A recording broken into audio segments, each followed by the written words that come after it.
Yes, bonjour à tous et bienvenue dans ce nouvel épisode de cet énième numéro de podcast Pani Blabla, le petit podcast où on découvre le côté obscur ou pas des humoristes. On est aujourd'hui avec Nénette. Hello. Hello Nénette, Nénette, humoriste bien connue, qu'on voit de plus en plus en Martinique. À la base, moi, je me suis dit, t'es originaire de Guyane, mais en fait, t'es martiniquaise. Mais oui, je suis martiniquaise. Je suis la plus guyanaise des martiniquaises. C'est vrai. C'est dû à quoi, tout ça? Parce que mon père est originaire d'ici, donc j'ai grandi ici. Je venais ici en vacances, donc c'est chez moi. Voilà, on apprend des choses tout bêtement. Il faut poser les questions, en fait. Tout simplement, voilà. Voilà. Donc aujourd'hui, t'es ici, pour parler un peu de toi, pour parler de ton nouveau spectacle et peut-être pour parler de choses et d'autres. De ce que tu veux que je parle. C'est vrai. Voilà. C'est vrai. T'es une habituée des podcasts, hein? Oui, j'ai une habitude. Ouais, pour le coup, depuis 1 an, j'ai mon podcast, voilà, qui s'appelle Sans tabou avec Nénette, où je reçois des artistes et ça se passe bien. Je vous invite à aller voir. Ouais. Je vais pas en dire plus parce que. Carrément, sans tabou. Toi, t'es une femme sans tabou, en fait. Moi, j'ai pas de tabou dans la vie, vraiment. C'est vrai. C'est vrai. On dit tout. On dit tout, en fait, tout. Jamais tu rougis. Si, ça m'arrive. Ouais. Mais je reprends vite le dessus. C'est vrai. Ça t'arrive d'être choqué ou d'être là, c'est trop, là, toi. Je sais pas. Je me suis jamais posé la question, mais je crois pas, hein. Non, il y a pas grand chose qui me choque. Ok. Et moi, c'est clair. C'est clair. Il y a un nouveau challenge, d'ailleurs. Qui pourra me choquer. Non, il y a pas grand chose qui me choque. Parce que je suis assez ouverte et tolérante et chacun fait ce qu'il veut, voilà. Ouais. Et du coup, t'es ici parce que tu nous présentes ton nouveau spectacle, la liberté, égalité, féminité. Ouais. C'est tout un programme, en fait. De toute façon, est-ce que ce nom n'est pas déjà lourd de sens et d'ambiance, voilà, de mood? Est-ce que quand tu dis pas liberté, égalité, féminité, tu sais pas déjà que c'est lourd ce qu'il y a derrière? À toi de nous le dire. J'ai pas besoin de le dire, tout est dans le titre. Déjà, pourquoi liberté alors, du coup? Alors, on va pas prendre mot par mot, parce que c'est un concept. C'est-à-dire, on est dans quelque chose de mainstream déjà, tout ce qui rappelle la France et tout, parce que moi je sors de Martinique, de Guyane, donc j'avais un humour qui était très communautaire. C'est ça. Voilà, donc le but c'était aussi d'aller vers un autre public. Et puis c'était cette expansion-là. Je sortais de chez moi avec mon bagage. Je me produisais toute seule et c'était une façon de dire que on était parti sur un nouveau départ avec une nouvelle DA et qu'on venait parler de soi, de tout ce cheminement-là, parce que aussi après le Covid, j'ai eu une grosse remise en question en tant qu'artiste et en tant que femme. Donc du coup, on est venu avec le poing sur la table dire tout ce qui s'était passé pendant cette période-là. Justement, ça m'interroge parce que tu t'as justement dit que t'as fait une sorte de transition vers un humour bocaille, vers un humour un peu plus... Alors déjà, j'ai pas dit ça, mais bon. Ok. Tu m'as parlé de ton humour guyanais, voilà, et là tu partais vers un humour. Je vais réutiliser tes mots. Plus universel pour toucher un nouveau public et en fait, qu'est-ce qui t'a fait justement évoluer? Tu t'es dit tiens, faut que ça bouge. Oui, parce que comme je disais, j'ai eu une remise en question après le Covid et c'est le Covid qui t'a fait remettre en question. T'as tout de suite dit non, parce qu'en fait, à un moment, tu te poses des questions, tu te dis où je vais. Est-ce que l'environnement dans lequel je suis est assez prospère pour que je puisse évoluer, pour que je puisse construire? Et puis tu trouves vite les réponses. Là, tu parles de l'environnement économique. Économique et social et environnemental. Enfin voilà, c'est-à-dire que l'environnement dans lequel tu es, est-ce qu'il te permet d'évoluer dans le domaine dans lequel tu es? Est-ce qu'il te laisse de la place pour construire une carrière? Et clairement, la réponse était non. Ah bon? Tu penses que, parce que là, il n'y a pas tant de femmes que ça, déjà, il n'y a pas tant d'humoristes que ça, mais il n'y a surtout pas tant de femmes que ça. Ah, toi, tu veux me faire dire des trucs là, comme ça, là. Non, alors déjà, tu dis qu'il n'y a pas tant de femmes, c'est vrai. Déjà, c'est vrai. C'est vrai, je pense que c'est vrai, mais au final, la réalité, c'est qu'on est dans un milieu très misogyne aussi. C'est vrai. Donc les femmes sont pas mises en avant. Quand elles sont mises en avant, c'est parce qu'on a besoin de remplir un quota, mais pas par rapport au talent et ce qu'elles apportent. Je vais m'arrêter là. Non, j'ai envie que tu me parles de l'apport des femmes, justement, dans l'humour. Dans l'humour, justement, ici. Qu'est-ce que vous pouvez apporter à ton avis? Qu'est-ce que tu peux même toi apporter? Alors, qu'est-ce que les hommes peuvent apporter dans l'humour? Non, c'est juste pour, non, mais parce que déjà, pourquoi on pose la question? C'est-à-dire que t'as parlé d'abord. Non, c'est-à-dire que, justement, pourquoi on fait la distinction? C'est ça qui me dérange. Pourquoi on fait la distinction? C'est soit t'as du talent, soit t'es bonne, soit t'es pas bonne. Pourquoi? Parce que t'es une femme, t'es mise de côté, ou tu dois ramer plus, parce que tu dois prouver plus. Non, c'est-à-dire. T'as senti qu'on t'a demandé plus? Bien sûr. C'est même pas qu'on te demande plus, c'est qu'on t'impose plus dans le sens où on te regarde moins, on te met moins en avant, tu es moins sur des événements. Donc forcément, tu sais que tu vas devoir prouver plus, pour pouvoir être mise en avant. Putain, je me rends pas compte. Ah, ben oui, c'est normal, t'es un mec. Non, mais en fait, même en tant que producteur, tu vois, mon producteur sur Paris, il s'en rendait pas compte aussi. Et maintenant qu'il est, parce qu'on est dans cette entre-deux-là. Ouais. Où en fait, où moi, je suis originaire des Antilles-Guyane et lui, il est sur Paris. Et qu'il a évolué dans ce domaine-là avec d'autres types d'humoristes. Et maintenant, il est confronté à ça. Il me disait, je me rendais pas compte, mais effectivement. Parce que quand je lui disais, c'était une réalité qu'il comprenait pas. Tu vois. En fait, moi, la manière dont je vois, c'est que, en vrai, moi, c'est plutôt une recherche. Moi, je cherche plus d'humoristes, féminins. Ça, c'est toi. Ouais, peut-être. C'est pour ça que après, ça, c'est toi. Peut-être l'exception qui confirme la règle. Ça, c'est toi, mais, c'est une réalité qui est. Ouais, c'est ce que t'as ressenti, en tout cas. Ouais. D'accord. Je le vis, ouais. Même que tu vis, ouais. Après, je parle des Antilles-Guyane, mais c'est pareil, dans l'Hexagone, hein. Sauf que ici, on va dire que c'est, comment on dit ça? Quand quelque chose se voit plus, en fait, parce que c'est plus visible, parce que, on est dans un domaine où c'est plus restreint, on peut se compter sur les doigts d'une main, et voilà. Après, en dehors de ça, il y a aussi, tout ce qui est ouverture. Et tout ce qui est ouverture, possibilité, et ne serait-ce que, par exemple, pour avoir l'accès à l'intermittence du spectacle. Ok, ouais.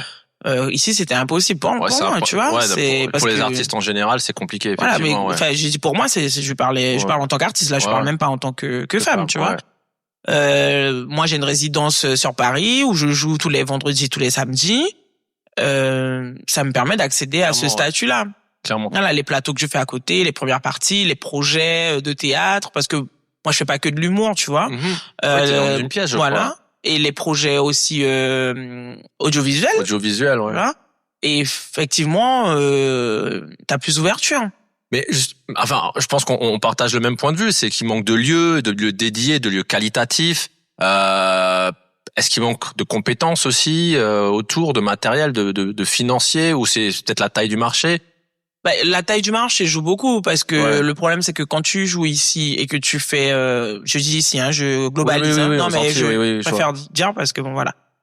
C'est-à-dire que, une fois que tu as joué un spectacle, que tu as fait un one shot, tu as fait une grande salle, tu vas le jouer 2-3 fois, tu pourras pas le jouer 10 fois. Parce que, c'est toujours le même public, le public qui consomme l'humour est toujours le même. Donc, quand on écrivait un spectacle, en tout cas, je parle pour moi, et je sais que c'est le cas pour les autres aussi, t'écris un sketch, t'écris un spectacle, tu vas le jouer quelques fois, il va falloir que tu écrives autre chose, et tu n'as pas le temps de rentabiliser le produit et la création que tu as sorti. Ce spectacle-là, au final, on le rentabilise parce qu'on le joue depuis 1 an et demi, 2 ans. Ouais, mais ça me fait dire 2 choses. Donc la première chose, enfin en réaction à ce que tu dis, la première chose, c'est aussi que est-ce que on n'a pas encore cette culture ici de jouer en résidence? Parce que maintenant, par exemple, nous ici on a le Free, il y a tout à fait possibilité de le jouer une fois par semaine. Oui, non, on n'a pas cette culture. C'est vrai. Parce que je pense que il y a cet élément-là aussi, parce que moi aujourd'hui, même avec le Free, c'est difficile de convaincre des gens. Ils se disent, je vais faire mon 2000 tranquille, mon 1000 et tranquille. Oui, parce que c'est comme ça qu'on a conçu l'humour et qu'on l'a. Oui, bien sûr. Il y a ça, et donc il faut aussi pouvoir sortir de cette mentalité-là. Enfin, c'est pas une obligation. Non, c'est pas une obligation, mais si tu veux fonctionner, enfin si tu veux, comme on dit, faire des résidences et tout, il faut que tu puisses changer toi-même ta vision et ta façon de penser par rapport à ça, parce que du coup, ça sera pas les mêmes codes, ça sera pas la même façon d'exploiter ton produit. Il faut accepter, parce qu'il y a aussi un truc d'ego, hein. C'est beau de jouer dans une grande salle, de remplir. C'est voilà. Mais fondamentalement, moi, ce que je trouve important et ce que j'ai vu la dernière fois, parce que je raconte une petite anecdote, c'est que on a fait un plateau il y a quelques mois avec Nénette, il y avait moi, et je vais pas dire le nom des autres parce que sinon c'est très personnel ce que je vais dire, mais pour chercher sur les réseaux, vous allez voir de toute façon, on voulait plus passer après elle. Elle a pris un tel Est-ce qu'on pourra niveau... récupérer ce passage, s'il te plaît? Non, on avait l'air d'enfants, on s'est regardé, on a fait oh putain, même des gars de Paris qui étaient là, ils ont fait oh, Nénette. C'est Laura de la Go. Qu'est-ce que tu Ouais, veux non, mais il y a pas que ça. Tu prends un vrai niveau bien en sûr, jouant régulièrement, quoi. En jouant régulièrement, c'est un truc de dingue. Et moi, en tout cas, ce que j'adore dans ça, que ce soit un homme ou une femme, c'est que tu ramènes un niveau et du coup, tout le monde est obligé de suivre. Moi, j'ai repoussé de 2 ans la sortie de mon spectacle. On va pas se mentir. T'es bête. Non, mais c'est vrai. Même moi, je prends conscience de ça et entre cette fois-là et aujourd'hui, il y a encore du niveau qui est parce que aujourd'hui, quand je joue, je fais ce que je veux des gens. Ouais, c'est à moi, c'est mon espace maîtrises. Parce que je maîtrise, ça veut dire que même si je suis malade, même si je suis à peu près, je suis en mode automatique, je connais et après du coup, ça me laisse l'espace pour jouer avec mon public, pour m'adapter à lui et la chose qui est importante aussi, c'est que je joue devant un autre type de public. C'est-à-dire que je m'ouvre et j'adapte mon humour en fonction de qui j'ai devant moi. Donc ça me demande une ressource supplémentaire. Donc forcément, je gagne en niveau parce que quand je vais jouer chez les nouveaux Parisiens, là, ouais. Tu crois que c'est la même chose que quand j'ai mon public avec moi? Les gars t'attendent pas. Voilà, tu vois. Donc là, il y a pas de secret. Là, c'est l'expérience et le travail. Donc justement, et ça, je suis vraiment curieux et impatient d'avoir ton avis sur ça. Ou enfin, un conseil que tu pourrais donner à un jeune humoriste entier qui débute et justement qui est pris entre les deux visions. Peut-être toi une vision qui est peut-être un peu plus maintenant hexagonale ou parisienne et la vision traditionnelle qui est d'ici, c'est je fais du réseau, je crée une fanbase et je la monétise dans une grosse salle très vite. Qu'est-ce que tu penses? J'ai pas de conseils à donner parce que chaque carrière est différente. Tu vois, il y a des gens qui font ça et qui le font très bien et qui réussissent dans leur domaine, qui font d'autres activités à côté. Pardon. Et qui s'en sortent et qui vivent très bien de ça et qui arrivent à trouver parce que la chance des uns n'est pas la chance des autres. Moi, je me suis heurté à des freins, j'ai changé de chemin, c'est tout. Donc, j'ai pas de conseils à donner parce qu'à partir du moment où on se retrouve dans ce qu'on fait et qu'on a notre équilibre, c'est le plus important. Maintenant, ça va dépendre parce que là, en plus, tu m'as parlé de quelqu'un qui débute et tout. Il faut commencer quelque part, tu vois. Mais ça va dépendre de quels sont tes objectifs, vers quoi tu veux aller, qu'est-ce que tu veux atteindre et si tu es dans une optique de créer une carrière, d'avoir une vraie vision pour ton art, ou si tu es, je dis une vraie vision. C'est une vision, parce que y a rien qui est vrai. Mais en fait, c'est, quels sont tes objectifs? Qu'est-ce que tu veux atteindre? Et à un moment, en fonction des objectifs que tu t'es fixés, tu vas plus ou moins rencontrer des choses qui vont être des obstacles pour arriver à ça, en fait, tout simplement. D'accord, ok. Ok, très clair. Maintenant, je voudrais revenir un peu à ton spectacle, liberté, égalité, féminité. Tu nous parles de quoi? Tu m'as parlé de transition et tout ça, mais est-ce que tu peux nous... En fait, j'allais même amener la question autrement. Tu m'as parlé à la base de tes problèmes, enfin, en tant que femme ou des trucs. Est-ce que tu as une anecdote peut-être à nous raconter où tu t'es dit, là, c'est abusé quand même? Alors non, je vais pas dire parce que non, je vais jamais dire et tout. Non, je veux pas dire parce que c'est petit, donc. Ou là, tu t'es dit, c'est abusé. Non, mais si tu veux, des fois, il y a pas forcément de choses concrètes. Alors, il y en a eu, mais je vais pas dire parce que comme c'est un milieu très petit, mais il y a aussi ce côté où, en fait, tu es sur la scène humoristique, tu produis des choses, on sait que tu existes, on connaît ton talent, mais tu as des événements sur lesquels tu n'es pas placé, par exemple, des choses comme ça, où jamais on est venu voir ce que tu valais et parce que soit t'as pas le nombre d'abonnés qui correspond à ce que l'organisation veut. Ouais, je vois. Soit non mais oui, je vois. Non mais voilà. Je vois. Soit de toute façon c'est plus simple avec les hommes ou c'est plus simple d'avoir des hommes qui se déguisent en femmes, ça le public est plus friand de ça, peu importe, tu vois, ouais. En fait, j'ai pas si tu veux, je suis pas là pour pointer du doigt des choses. Moi, j'ai mon ressenti, j'ai mon vécu et j'ai le parcours que je veux accomplir, tu vois. Et je me dis juste, ok, toi, t'en es là, tu veux atteindre ça. Tu veux aller où en fait? Voilà. Là, c'est quoi le chemin que tu... C'est quoi ton rêve? Voilà. Moi, mon rêve, je commence à le réaliser. Mon rêve, c'était de jouer en Afrique. J'ai joué au Congo.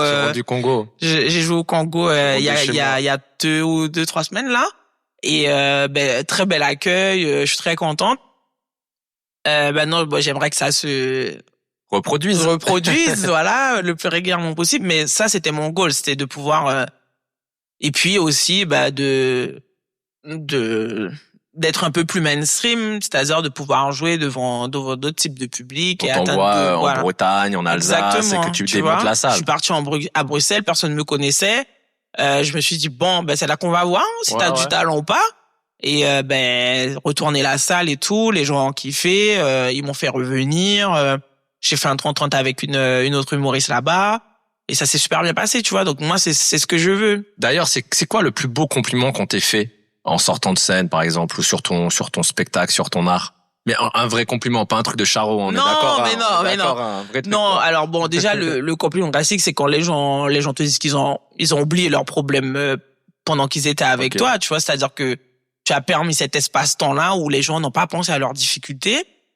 Et, alors le deuxième, c'est pas un compliment direct, mais c'est ce que je te disais, c'est-à-dire que quand moi je suis parti, je me suis dit, c'est bien de faire rire les gens qui te connaissent et qui te suivent, mais est-ce que tu peux faire rire des gens qui ne te connaissent pas et qui sont d'une autre origine et d'une autre culture que toi?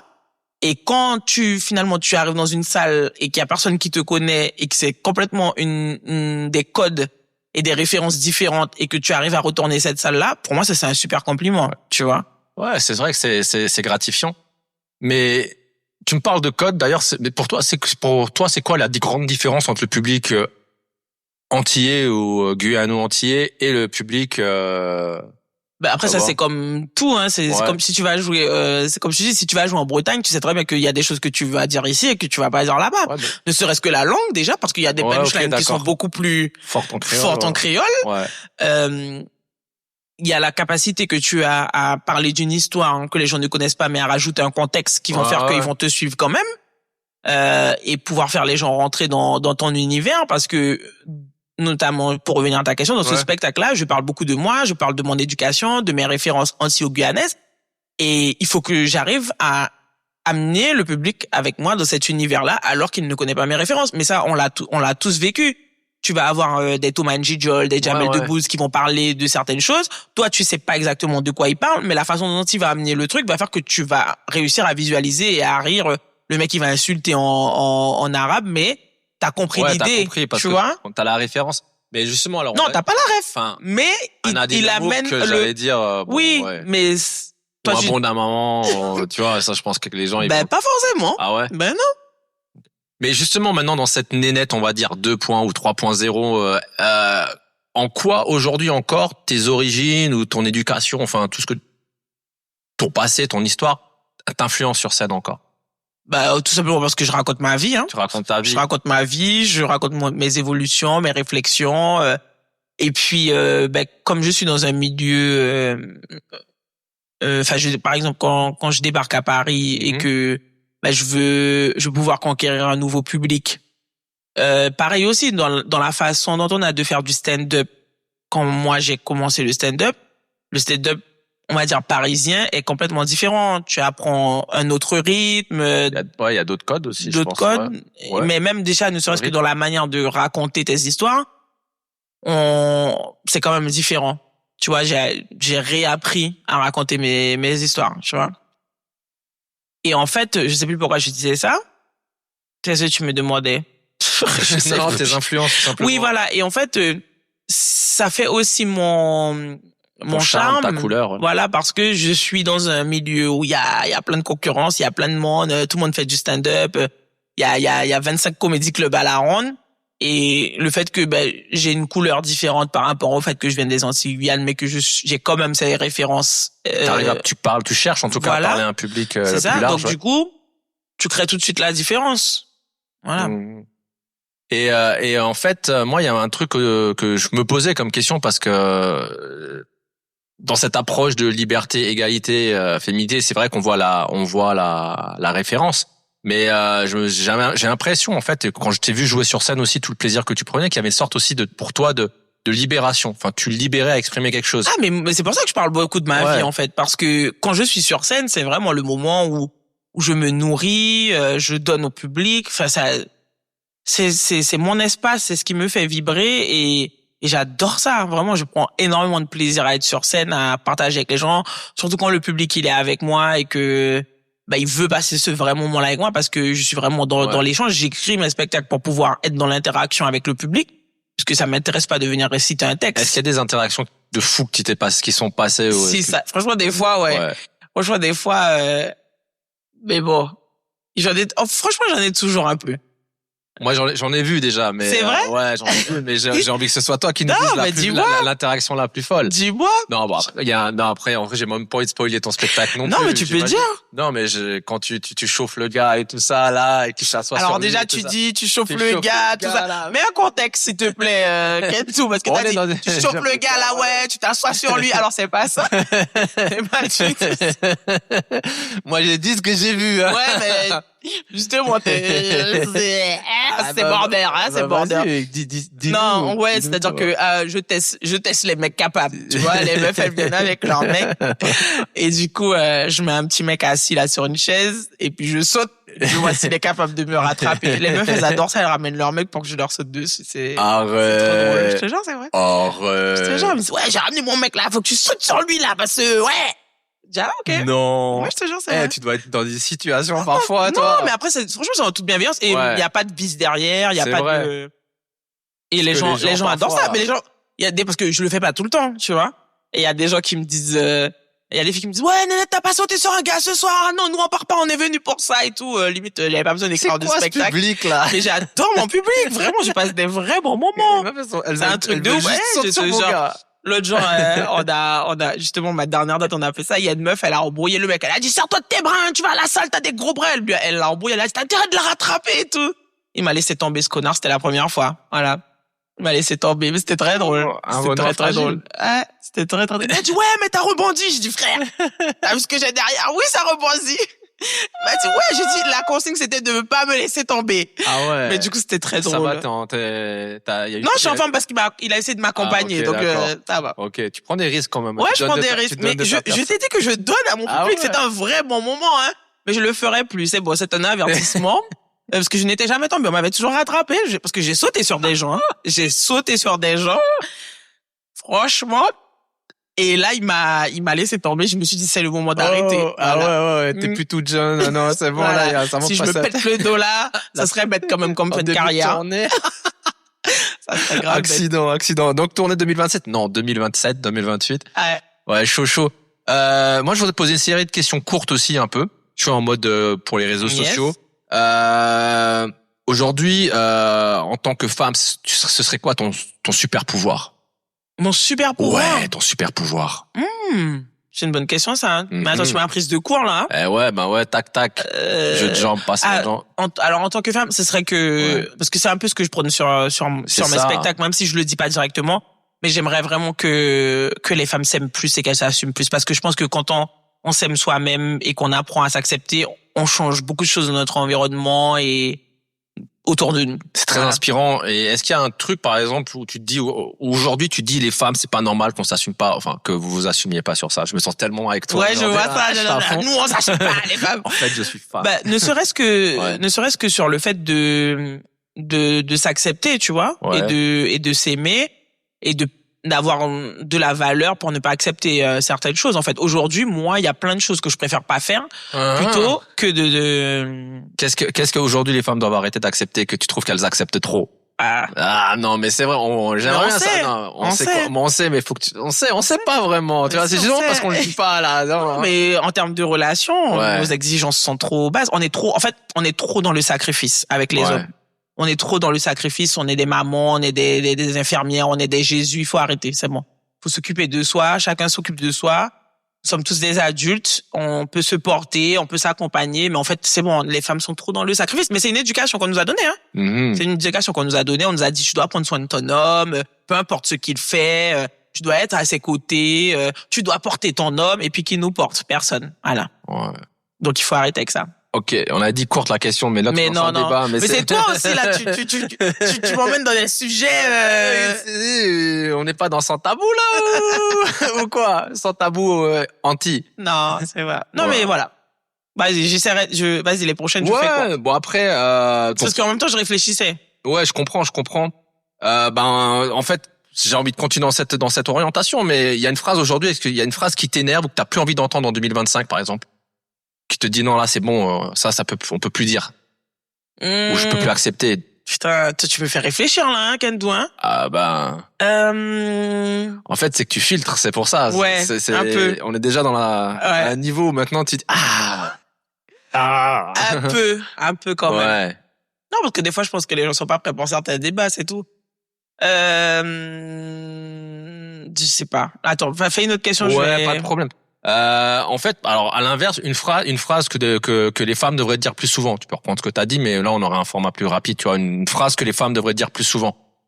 Je sais ce que je vaux et je te donne pas accès si tu n'es pas à la hauteur de ça. En fait, dans tous les domaines, hein, pas seulement avec les hommes, connaître sa valeur, savoir ce que je vaux et être ok avec ça. Ouais. Voilà. Ok. Toi aujourd'hui, ta valeur, ce serait quoi?